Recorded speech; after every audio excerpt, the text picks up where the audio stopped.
In general, I hope to keep the presentation brief. I know everybody's very eager to play bingo. I'm not going to be calling out the numbers, so it's just a small little information session just about, I kept it really light, just about diabetes in general and a little bit about what we do at LMC, previewing at least a couple of clinical trials that we also have actively going, so you guys can get a sense, at least for those of you with diabetes or without diabetes, where are the medications, where is the technology and some of the therapy for diabetes, where is that actually going, and how close are we to even better and more exciting treatment that's to come. So yeah, so if your meter ever says that, and I'm sorry if the slides are too small, but that's small little tidbit, but yeah, if the bingo flashes on your meter, definitely call your endocrinologist. That's not really normal. What I can say is we're just going to briefly discuss a few things as I mentioned. We'll talk about diabetes prevention and management in general, although the people at the back of the room can probably help you with that more than I can for sure. And we'll talk about LMC, where I work. We'll talk about LMC Research, which is the same kind of company. We tend to work arm in arm with a lot of the research people, and of course some of the clinical research trials. So for those unfamiliar with diabetes, diabetes really just means high blood sugar. There's a couple different types of diabetes, and most people think that diabetes means there's no insulin in the body. That's actually true for type 1 diabetes, but type 2 diabetes, sorry, yeah, thank you, I'm going to look at you whenever I lower the mic. Type 2 diabetes is actually not a problem of having too little insulin. You actually have too much insulin. The problem is that every single cell of the body, every single cell, as you can see, is resistant to insulin. And that's what makes this disease so complicated, because we don't really know all of the factors that play into what causes, or at least what permits insulin resistance. And a lot of people tend to think, right off the bat, diabetes, that comes with being overweight or being of a certain body weight that's above average. And that's true. The more obese a person, the more likely they are to actually have type 2 diabetes. But there are many, many lean individuals that also have type 2 diabetes. Something else that we know, well, we know that certain ethnicities are also more likely to develop type 2 diabetes. That makes it more complicated. Family history certainly plays into it. It really speaks to at least this novel theory that probably has more to do with genetics than actually what you put in your body or how much exercise that you do. There's just probably not one gene that causes it. So it's not as easy an explanation when it could be hundreds, if not thousands of genes that actually promote this disease from happening in oneself, or at least in one's family. So that's where a lot of the complications kind of come. That makes prevention even harder. Some are very strict with themselves. They are very strict with themselves when it comes to eating, when it comes to exercise, and yet they still have high blood sugar. So it can be a bit more complicated than just what you're able to do. It is true that the best thing you can do for yourself is probably eat healthy, but this whole diet phenomenon, which diet should I do? Should I do the ketogenic diet, or the Atkins diet, or the Dr. Kuhn diet, or the Dr. Bernstein diet? And a lot of these diets really cost a lot of money. At the end of the day, the best diet that you could probably do for yourself is one that you can actually maintain. Because if you're flipping in and out of different dietary regimens, you're probably not doing all that much good for yourself. But if you're able to eat healthier and actually maintain that healthier eating, that's far more effective than anything that ranges from low calorie, low carb, low fat, high protein, and millions of other theories that are out there. Exercise, very important too, for those that, of course, can remain fit and remain active. For those, obviously, with arthritis or some difficulty with exercise, a lot of different kinds of exercise that are now being promoted, everything from yoga, everything from swimming, gravity or non-gravity dependent exercises. But that is probably one of the key factors in both type 1 and type 2 diabetes. And of course, for those that are obviously already maximally doing the dietary and exercise habits that they feel they can do, sometimes we use medications a little bit earlier. That way we can prevent even the development of type 2 diabetes. Which medication to use and which of the new or some of the more exciting medications might actually be the best for actually preventing diabetes. Well, that's some of the things that we are exploring. We're exploring a lot of it at LMC, but a lot of different theories out there, and you'll hear a lot of interesting things. People that like to use, maybe some of you know, medication metformin very early on, but they're taking it even one step further. They're starting people very early on in the disease now on insulin, in theory to give the pancreas a little bit of a break. Maybe later it will function better. It's only a theory right now, but they are testing it out at a lot of different clinical research places across Ontario and across Canada. I did forget to mention that, a little bit about myself as I just started talking, but I'm an endocrinologist with LMC. I trained at McGill in Montreal. I've been in Toronto for about 3 years, and what I can say is that each and every center across Canada, they have their own theories as to how to manage diabetes, a lot of different hypotheses, a lot of different trials, and we're all working towards the same goal, what's most effective, and at least in this case, preventing the disease from actually happening. And we'll obviously continue doing research, as research is also part of that prevention strategies. We have to better understand what causes the disease if we're really ever going to have a chance of actually preventing it from happening.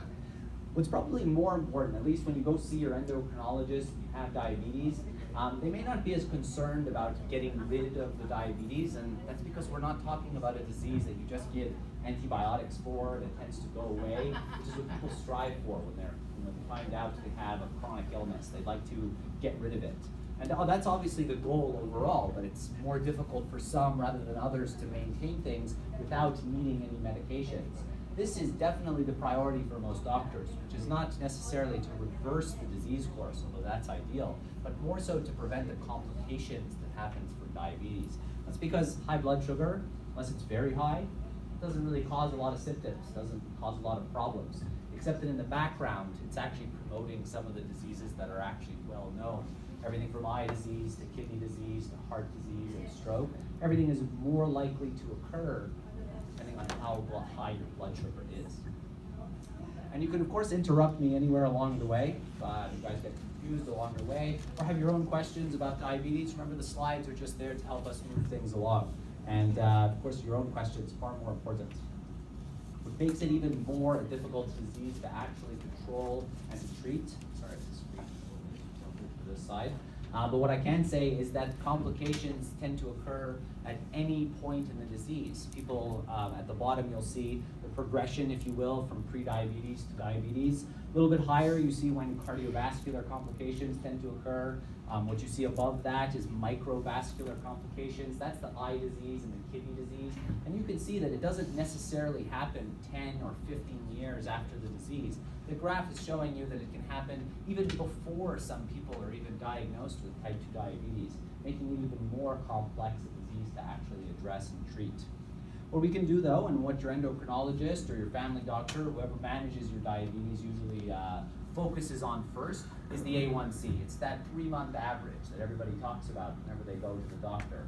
And the lower it is, the less likely you are to have these complications. Anything from 40% reduction in amputations, anything from about 12% reduction in stroke, 14% reduction in heart attack. All the arrows are certainly heading in the right direction, and this is just for every 1% you lower your A1C. The sad truth of it, though, is we're not doing a very good job of controlling people's A1C. And this slide also shows you, the other kind of parameters that we tend to focus on for, protecting the heart and protecting the brain from vascular disease, the blood pressure and the cholesterol, which, very popular medications out there. So when you look at the statistics in Canada, it goes to show you that only about 50% are actually well controlled when it comes to diabetes. When you add in the blood pressure and the cholesterol, how many people in this country are actually well controlled in all 3 of them? Fortunately, only 13%. So it's me doing a bad job. Good look right now. These are, of course, survey data from family doctors that are, keen enough to answer the surveys and submit the actual reports. So we actually worry that the statistics may be even worse than this, depending on, where you're getting your data from. This is the last slide I have on diabetes treatment. It comes right from the 2018 Diabetes Canada guidelines. We're actually pretty far ahead of the rest of the world. Canada has its own large committee of physicians that tends to educate other family physicians, other specialists as to how to manage things in Canada. We were lucky a few months ago to get a new version of these guidelines, which comes out every 3 months or so. That's why some people that are going to their doctor and otherwise thought they were doing very well, they might be getting some changes to some medications. It has nothing to do with how you're doing or anything. But we have new information and new and exciting data that actually shows that maybe we should be individualizing treatment a little bit better. what's good for somebody might be still good for somebody else, but we might even have better options available for them based on new things that we may have discovered since the last guideline set actually came out. And these are the A, B, C, D, E, smoking, stuff like that for the breakdown, which really focuses on what your physician is looking at when you want to treat your diabetes as a whole. Everything from your A1C to your blood pressure and your cholesterol, which exact medications you should be on to optimize things. For those that smoke, obviously smoking cessation is of course preached, and of course the screening of complications. And really the last one is new in this set, which is that the patient themselves should be managing things a lot more. It's one thing to go to your doctor, get a kind of tune up every 3 months, but at the end of the day, this disease is something that's really more day to day, understanding what it is that you're doing that actually increases or decreases your blood sugar. So I get to tell you about where I work. And I'm obviously happy to work there. I wouldn't be here in front of you speaking about where I work probably, but LMC, and there's about 11 locations across Canada for just endocrinology, 18 additional clinical research sites. Some of those, of course, overlap because some of the clinical sites are also research sites. And you can see that we're now in, more than 3 provinces if you include BC, but 3 provinces that include endocrine sites. And we're in Alberta, we're in Ontario, and we have 2 clinics in Montreal, Quebec, as well.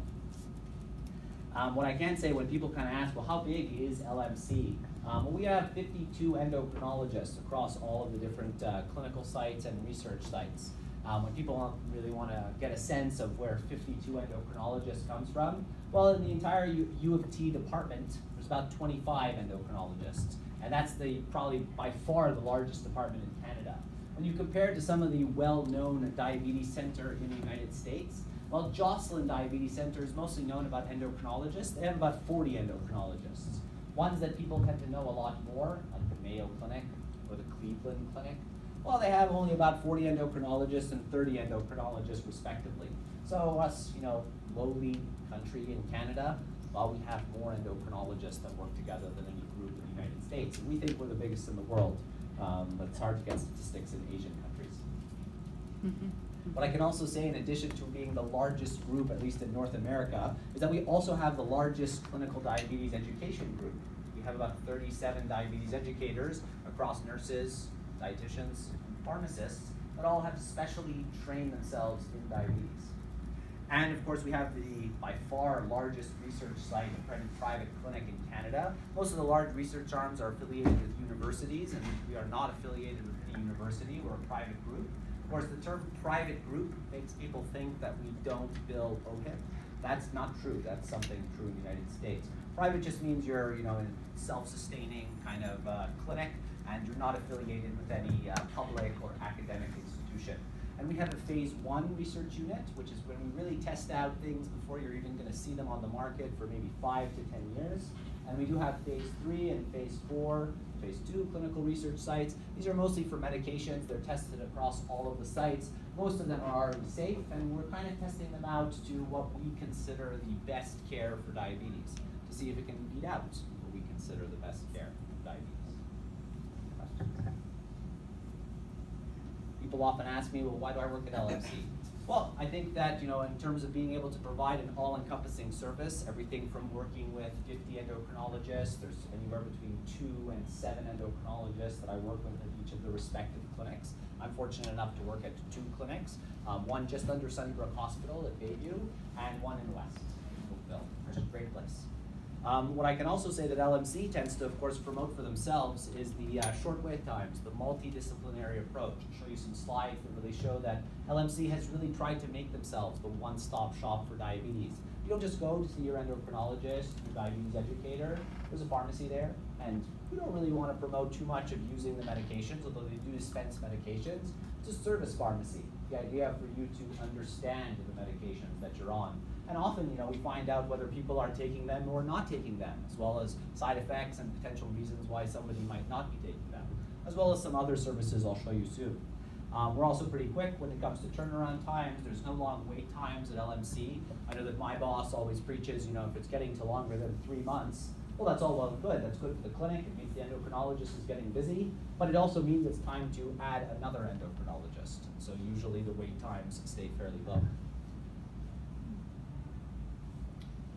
As for the diabetes education program, and of course I thank them for providing me with these slides. As I mentioned, they tend to be either dietitians, nutritionists, nurses, and pharmacists that have certified diabetes education training, and that's provided by Diabetes Canada, the organization that I was talking about. They provide one-on-one counseling, they provide group sessions. They're pretty tech savvy when it comes to downloading pumps and meters and providing your endocrinologist with reports. It's all well and good when you kind of tell your endocrinologist from memory, my sugars have been about 4 to 7. That's often not true, but for the most part, some of the ability to use technology to generate computer reports that are often even making suggestions as to what to do with insulin and medications and blood sugar. Well, I usually trust the reports. I like to consider myself pretty good, but not as good as that. And we also offer, obviously, youth programs for some of the younger type 1 patients that are coming up from usually sick kids or one of the pediatric centers and are turning 18 and are kind of wondering why they're the biggest person in the waiting room and where everybody goes after they turn 18. And of course, the refractory programs for patients that are a little bit more difficult, and adults that are a little bit more difficult to control, despite maybe many medications and very complex regimens of insulin, type 1 or type 2 diabetes. Like I mentioned, this slide was also provided to me. They do tend to have a lot of overlapping roles. People tend to always wonder, is it better to see more people when you come to the clinic? I have to wait, to see my doctor because I have to go see my diabetes educator. But I have to say that more of the response and more when I ask patients, they tend to be very impressed with the service that's provided.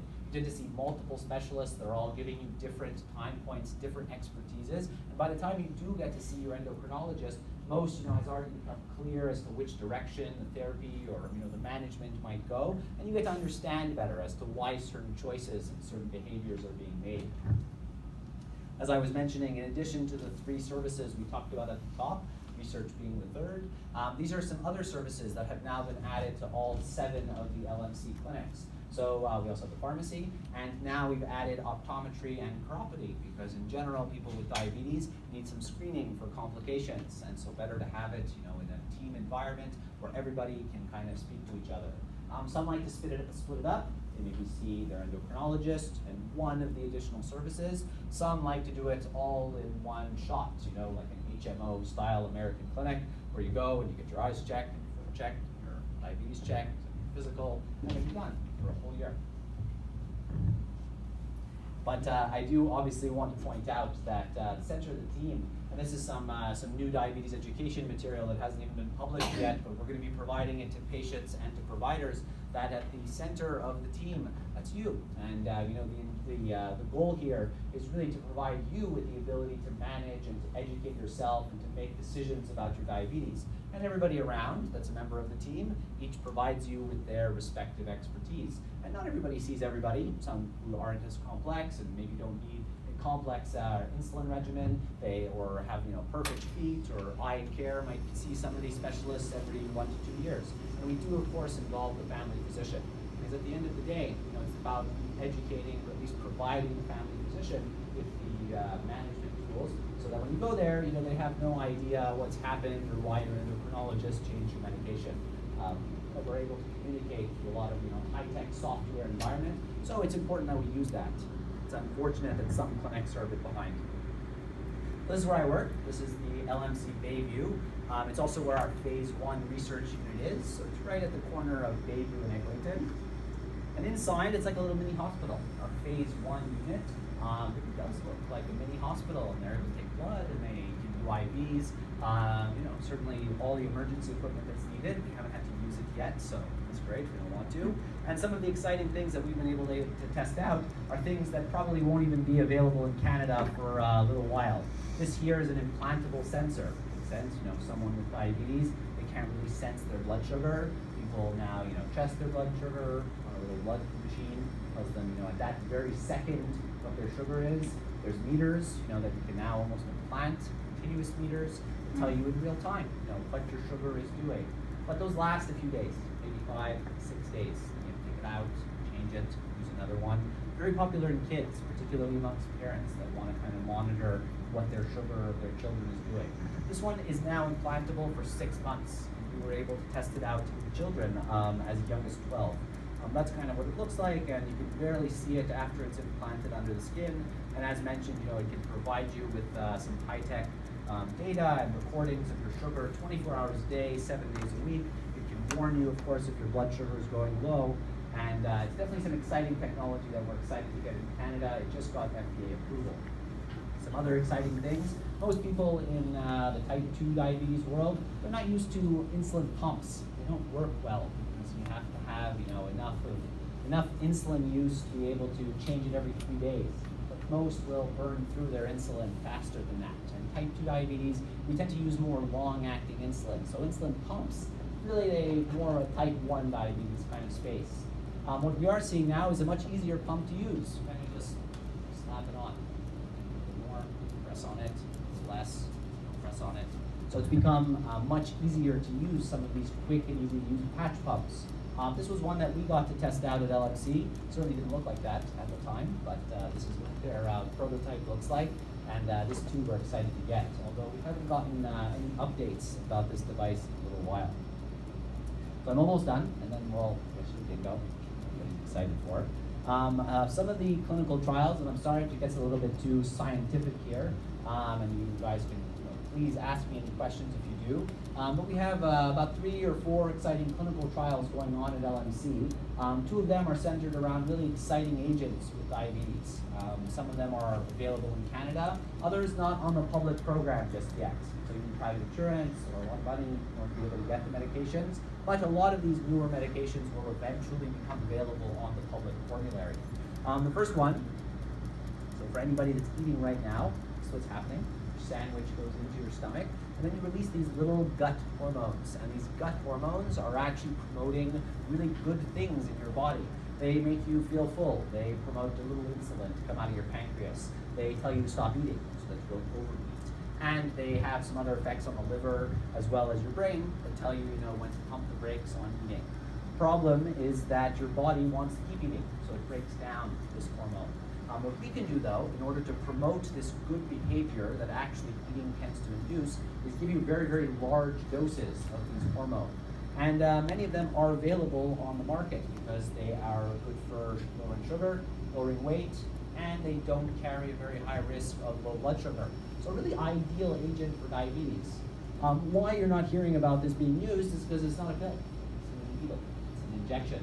A lot of people think it's insulin. They want a needle. They want to inject themselves. So they're not being used that much, in addition to obviously the cost that I was mentioning before.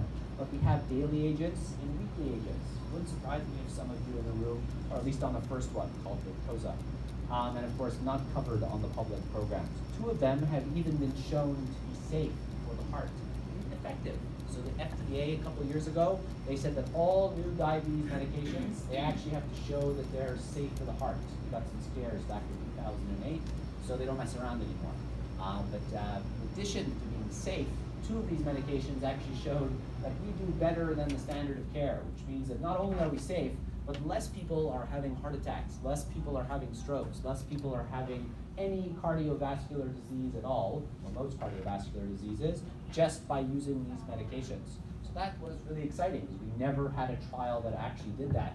And so that's why we're really excited about using these agents. And so that's why we decided to do one of the clinical trials, testing out the newest weekly agent. So once a week injection, where presumably it slows the emptying of the stomach. And we are one of the centers that gets to test out whether this medication is also beneficial for people with heart disease, which is why we're recruiting people with heart disease, or at least people that have risk factors for heart disease. People at the back could, of course, tell you more. Pardon? Another one is a pill, much easier to take.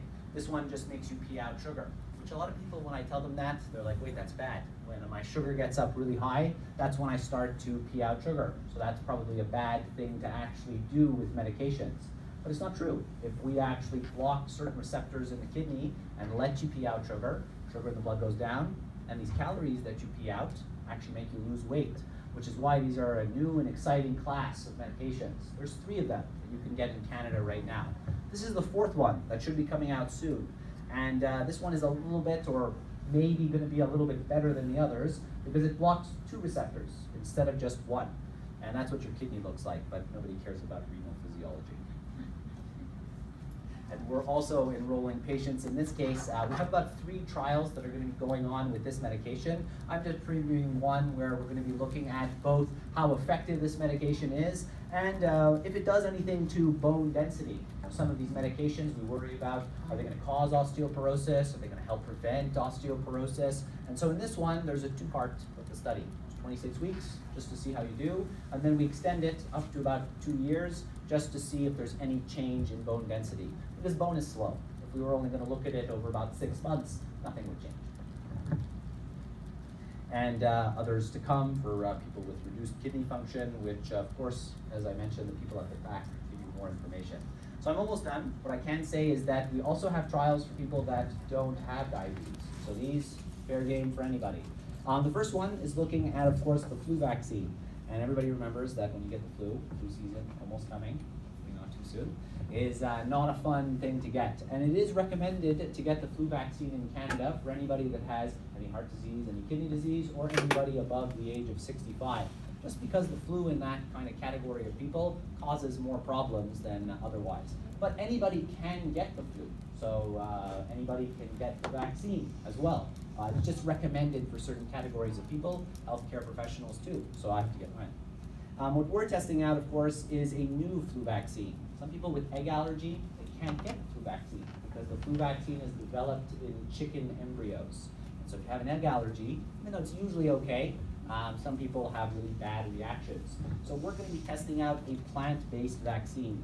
Now, would it make sense if we gave you something that didn't work? Because then we would give you, potentially the flu.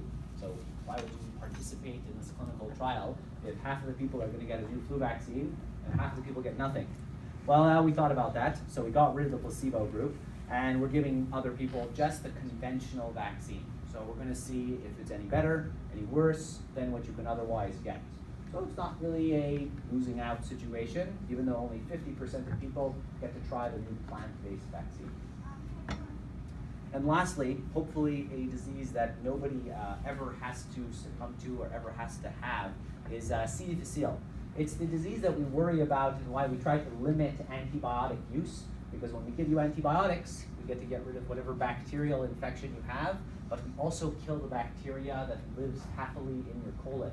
And when we do that, other bad bacteria come in and kind of get into the colon and then cause an even worse infection. That's what C. difficile does. This is kind of what it looks like under the microscope. There aren't a lot of vaccines out there for C. difficile. In fact, I'm not even aware of one in Canada. So that's what we're testing out, whether or not taking a vaccine, like the new shingles vaccine, for instance, which is used obviously to prevent occurrence or the development of shingles for anybody that got the chickenpox. Same thing. If we give the vaccine, can we prevent people from getting the C. difficile infection? Of course, the most important way to do that is to wash your hands. The alcohol and other things on the walls, well, that's really good for killing the flu and other viruses. It doesn't do a whole lot for C. difficile. So that's why they say for soap and water. I know everybody's excited for bingo, but of course, if you have any questions for me, I'm happy to answer them. Yes? Is there an age limit that people that develop diabetes? No. Age limit? No, absolutely not. In other words, if you're 80 years old, can you still develop diabetes? Not only can you still develop diabetes at any age, but you can actually develop both types of diabetes at any age. Often we think of the old definitions. We think of something called juvenile diabetes. Juvenile diabetes was what they called type 1 diabetes. And it's true, it's more common in kids, much, much more common. Above the age of 30, it's very uncommon to develop type 1 diabetes. It happens, it can happen at any age. Same with type 2 diabetes, much more common to develop above the age of 30. But unfortunately, the epidemic of childhood obesity has now caused us to see type 2 diabetes at absolutely any age. And it can of course occur because of genetic factors, food, exercise, or unfortunately, diabetes can even develop at an older age because of the side effect of medications. Sometimes prednisone being a good example. Prednisone raises your sugar. People that can stop the prednisone goes away. People that can't sometimes have to manage the diabetes. But a good question. Others, yes? Are there any symptoms that indicate that you might have diabetes? Sometimes yes, and sometimes no. So the question was, are there any symptoms that could tell you if you have diabetes? So yes, there are some symptoms, but unfortunately, symptoms only occur when your sugar gets very, very high. Because when it gets too high, it spills into the kidney, which makes, if you think about it, the last time you had to dissolve sugar in water, it takes a lot of water to dissolve completely a little bit of sugar. So when sugar gets into your kidneys, you start washing it out. And so that makes you pee a lot, which makes you thirsty, which makes you drink a lot, which makes you pee more, which makes you drink more. But eventually you can't keep up with that. And that's how people get very, very sick with high blood sugar. They can get very dehydrated. They can even get blurry vision. But for the vast majority of people, they don't have any symptoms. Diabetes is usually detected on a routine blood test.